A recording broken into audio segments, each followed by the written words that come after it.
His Excellency the President of Somaliland for this historic visit to Kenya that has underscored the strengthening of the relationship, bilateral relationship between Kenya and Somaliland.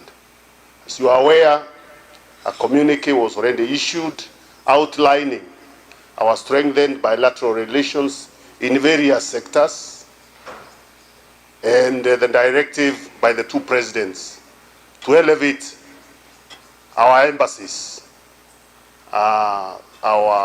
your embassy in Nairobi, and also open an embassy in Hargeisa, Kenyan embassy in Hargeisa.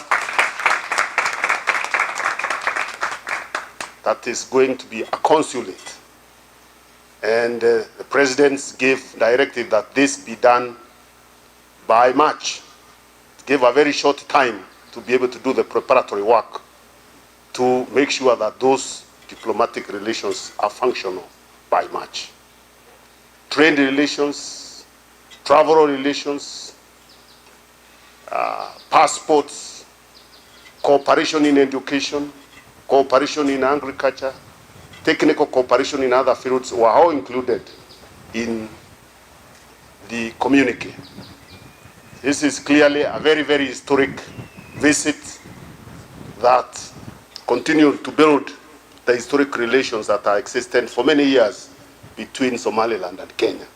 So I want to take this opportunity to thank His Excellency the President for this visit and wish him well in his travel back home, and also convey the greetings from His Excellency the President of Kenya to you. He has also wished you well, and he wants to continue this strong bond of friendship between Somaliland and Kenya.